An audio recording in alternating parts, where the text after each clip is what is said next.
We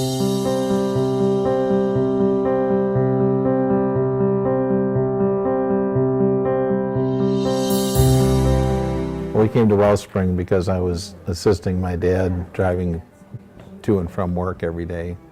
And after a 10-hour workday and stopping to see him, it got to be quite difficult. He became blind, somewhat deaf, and he decided that it was too difficult to live at home. And we visited some places, and as soon as we came into Wellspring, before he left, he had decided he wanted to stay here. He walked in the room the first day and showed him exactly what it was going to be like, and when he walked in, first thing he said was, "I love it." The best thing for him was he was becoming disassociated with friends because he wasn't able to be mobile and to drive his car and things, and he immediately got into the social scene, made quick friends, and he's never ever complained about living here. Never. He's always loved it. My dad was one of the hardest working people you ever meet. He was raised on a farm, went into the United States Navy during World War II. He's a true veteran. He worked for Bay City Chevrolets for over 40-some years, and very often he would take off to take another job, whether it be painting or cleaning dry cleaners that he worked at some, because he had 5 kids and he wanted us all to go to parochial school. And then we all paid for our own college because he didn't have the money, which was good, but he taught us the value of good hard work. Hi, how are you? Hi. Hi. How you doing? How are you? Hi, hi, hi.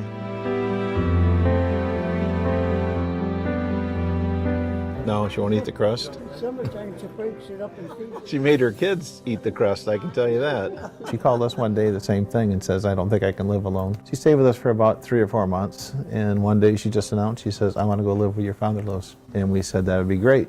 And she came over and she got her apartment, and she has absolutely loved it here too.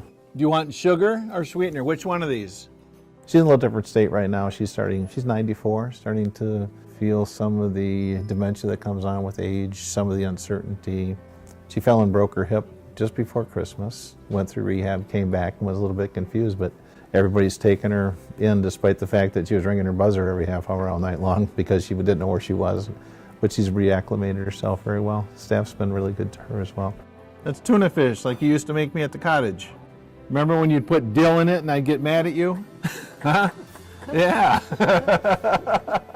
She was a veteran during World War II in the Coast Guard. The funny thing about her being in the service is when she got through with her basic training, she wanted to go to Alaska because she's from the Upper Peninsula. So she ordered her skis and things to be sent, and they assigned her to Hawaii. She was livid that she had to go to Hawaii, where she fingerprinted people and worked in the officers' quarters and did some of that stuff. That was after the bombing of Pearl Harbor.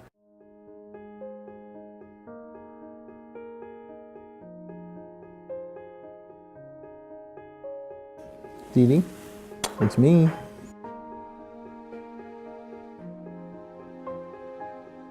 It's me.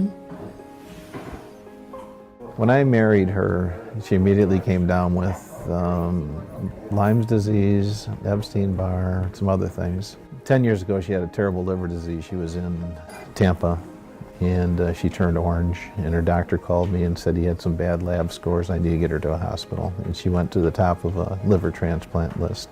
The wear and tear of being put out so many times, the wear of the diseases and things, there were days where I had to take her and carry to bed some nights, and some days she was just vibrant and energetic and happy-go-lucky, so you never know what was going to happen almost day to day. In fact, a year ago, I was in Florida with her, even though she was having a rough time. Got her to see great nieces and nephews she had never seen. And I came back and she was put in memory care. She had a bout with a UTI, which very often sets those things off.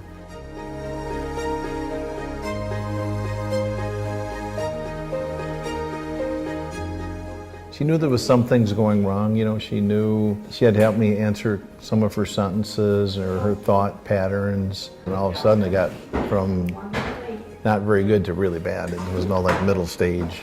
So I don't think she knows why she's here, that stuff. I think she's just surviving, you know. Little darling, here comes the sun. I say, it's all right. She's wheelchair bound. She can't talk. She can't take care of any of her physical needs, and she's regressing daily. Things are not good. The outlook is very, very poor because of what she has. So, a little more. There you go. Yeah, the two goals I have for my wife are to be safe and to be happy. And they've taken care of the safety aspect for me.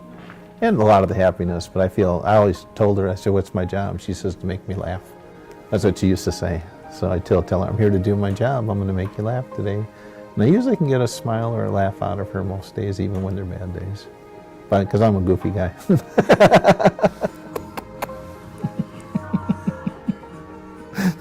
Oh, that's good.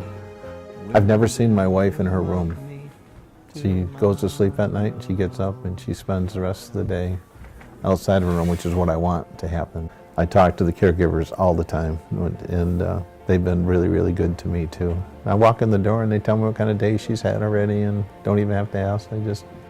She ate today, she didn't eat today, she played bingo, she sang, she didn't sing. They just give me the full report. She was a teacher, she's an excellent teacher. Very independent, strong lady. We'd like to travel quite a bit, so thank God we got to travel some. And later on, before she wound up where she is now, we did get to travel some around the world. Matter of fact, when she retired in 2007, she went on trips with her girlfriends 5 years in a row to Europe on river cruises. And then the 6th year, I went. Even though I was still working, I took the time off work because I knew she was starting to slide and slip. Well, having 3 family members here, the key is to take care of yourself. You are responsible for the person that you're bringing here. They can take care of a lot of the physical needs that they need. They can take care of their food, they can bathe them, they can clothe them, they can clean their clothes, they can do all those things that you don't have to do as a caregiver. Socially, they have enough activities to keep them busy. Like I said, my father made a lot of friends, and so did my mother-in-law. And that was our biggest fear. They were getting isolated from people, and you don't want to have that happen. So I think it's just a matter of balancing your life with their lives. Oh, I see them, yeah. You see my big eyes? Yeah, I got big brown eyes for you, too. They need to be loved and cared for, but you don't have to do it all by yourself. That's what you have to know. Too many people try to do it all alone. It can't be done. Who's the most beautiful girl in the world?